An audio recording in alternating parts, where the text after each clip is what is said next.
We have some breaking news, so I had to double back. Your boy Alexander Mattison, aka Big Duece, will no longer be a Minnesota Viking going into 2024. He's a free agent now, and I'm going to just lay this down right now. I believe that he's going to get picked up. I think there's still potential there. There's a service that he provides that I believe a team will wind up giving him some money. Now, they might not give him a ton of money due to the underwhelming stats he had last season with us, but I'm going to tell you, he will get a job. And that's the first and most important thing, because we have a certain respect for him over here. Y'all know our group. We actually have a connection with his father. We met his cousins. We met his peoples, man. And I'm going to tell you, man, the things they did for nephew, bringing him in the bank on the field to catch touchdowns during Skull Fest, and just did so much for us, man. So big shout out to them, man. And we're going to miss them on that level. But I'm going to tell you, when it comes to football, in between the lines, like, I'm not surprised that the Minnesota Vikings parted ways with Alexander Mattison, or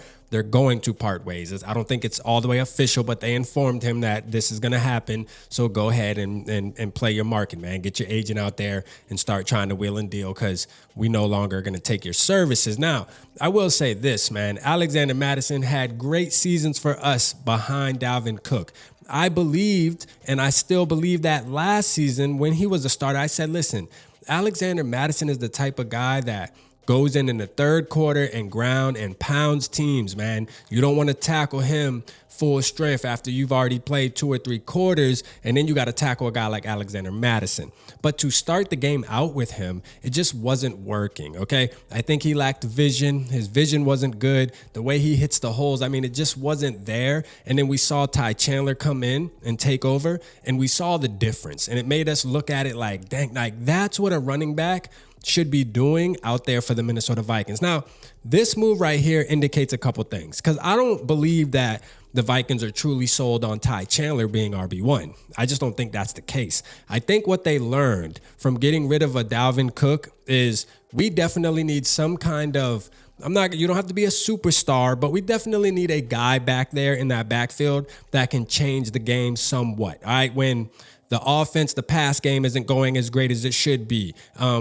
People aren't blocking as well as they should be. The running back comes in and can sometimes take a little bit of load off of the quarterback, the wide receivers, if you have a certain type of back there, a.k.a. Saquon Barkley. I think the Vikings are going to be willing to spend a little more, and they finally realize after going through that year without a Dalvin Cook and having an Alexander Mattison and a Ty Chandler, where you're pretty much just going off of, again, I keep using this word, the potential that you thought was there. I think they're going to start looking at it this offseason like maybe we should pay a little premium, don't break the bank, but pay a little premium for a name that can actually come in, and if things do go south, you can run the offense still through your running back. I think that's something that you need to look at when you look at the 49ers. Like, they are the perfect example, and I know we always look at the 49ers and how they format their team, but Christian McCaffrey's a prime example. Now, everybody's not a Christian McCaffrey, but what I will say is if you get a running back, Josh Jacobs available, Saquon Barkley, those type of guys, I would even say a Tony Pollard. Like, Tony Pollard would be my third out of that list, but still yet, if you get a guy like that, you can still somewhat run your offense through that if things aren't clicking that day with Kirk Cousins or your rookie quarterback, whoever you may have under center. All right, wide receivers just happen to be dropping balls this game. I mean, things happen throughout the season, bro. It's a long season. Things happen, and you need something to lean back on. And we didn't have the running back to lean on this season, man, and it showed. I mean, 700 yards, 30 catches for Alexander Mattison. I mean, it was just very underwhelming, man. But this is good news for a ton of fans.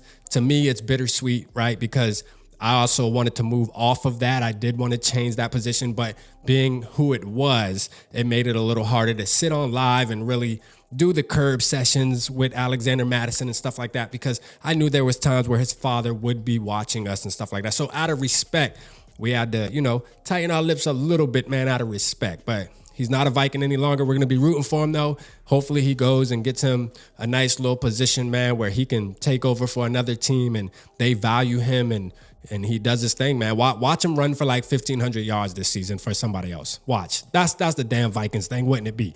Wouldn't it be? Let me know how y'all feel, man. Alexander Mattison is no longer a Viking. Are you good with it?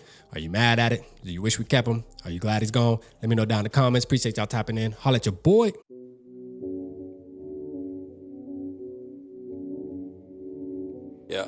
Smooth summer, who running? I hear them talking, but they ain't gon' do nothing. Celebration, I might have a toast with you. I'm feeling good, I'm feeling great, I'm terrific. We ain't taking no losses, we winning. Undefeated, check the percentage.